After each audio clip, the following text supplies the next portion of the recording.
Conventional scientific understanding is awesome. Awesome to solve so many things. So many problems solved or currently unsolved has derived its answers to the scientific method. The scientific method is powerful but is only a valuable tool.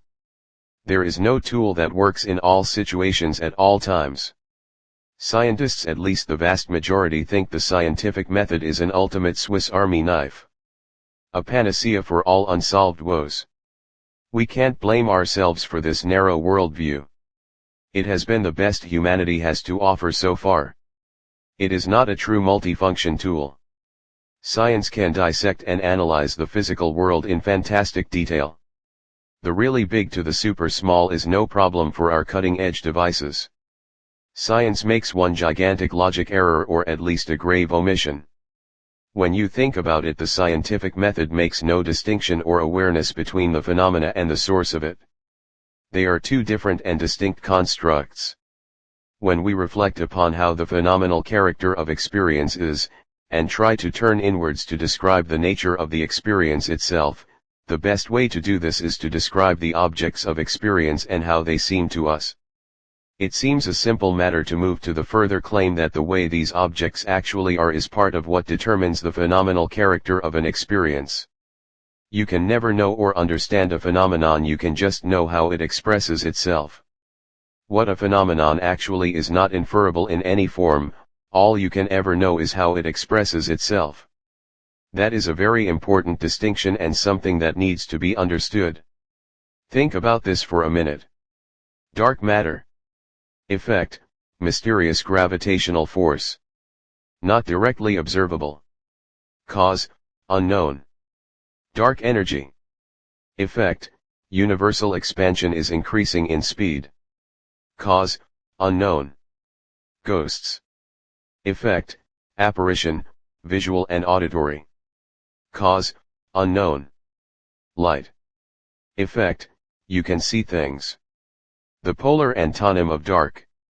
Cause, photons. That word, photon, is actually meaningless. Do you think that word takes into account what a photon actually is? A photon travels at the speed of light. Meaning that the instant a photon is emitted from a star anywhere in the universe, it is immediately absorbed in its destination in zero time. Billions of light years are traversed instantaneously. From a photon's point of view, reference frame, it does not experience the dimension we call time. The photon, whatever it actually, exists in a slice of the universe that does not have the time dimension. That is scientific fact. You can thank Mr. Albert Einstein for that most awesome abstraction we call special relativity. Interesting that science has very little patience for serious discussions of the higher dimensions, even though the bedrock of modern science is based on a phenomenon that exists in different dimensions than us. Strange, isn't it? But that is fodder for another article. In every case, if science observes an effect, it can only make an educated guess at the cause.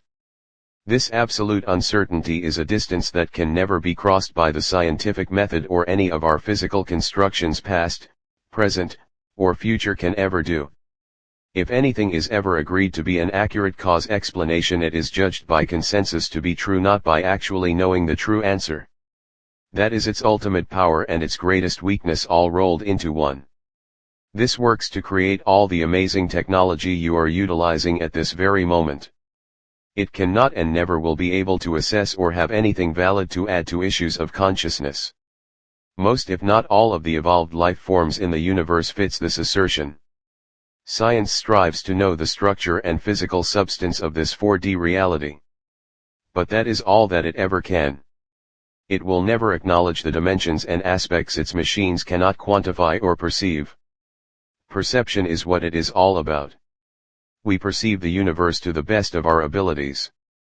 Our machine constructions can ever best hope for is to perceive a subset of what we as living consciousness can. No machine construction of ours can ever best hope to surpass us in perceptual cognition. If you think they can in any way, think again. I refer to the totality of our consciousness. Even if we do develop a functional analog to our intelligence using robotics and artificial intelligence, it will not be a reconstruction of us but a new alien intelligence. as different from us as would an alien race from a billion light years away would be. Never forget what we are has been forged in the kill of deep time. Every living thing is the end result of an unfathomable long line of winners. Your direct and distant unbroken chain of genetics has conquered all the diversity and cataclysms the third rock from our sun could throw at us over billions of years. The strong and adaptable survivors have attained through immense time and adversity the amazing brain and consciousness came to be. We all have the right stuff. We have attained 1,000 high water marks. We have survived and we will survive. We are the ultimate cognitive achievement in our little side of the universe, or are we? Our super small, super young segment of the cosmos, we are the new kids on the block. The new minds on the block. All life today is precious. How could it not be knowing all that? We and all life are all winners at this trial of life. Our genetics proves that long unbroken chain of causality and compromise. We humans are not inspired but driven. We struggle, we suffer, we die. At least we think we do. Humans still have not comprehended the absolute absurdity in our idea of primate causality. Quantum mechanics has an inkling of this truth. This causality is one of our major ingrained issues. It serves us well in our small limited colloquial existence. From the time we crawled out of the tide pools, our ancient ancestors have had to deal with linear causality.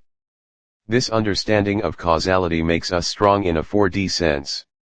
Our machines are great in breadth and function. Great tools but not so great in understanding the universe, actually zero cognition. It takes effort and intellect, not servos and circuits. We must unlearn a lot of our earth-based biases if we ever hope as a species to survive. The universe has no obligation to make sense to you.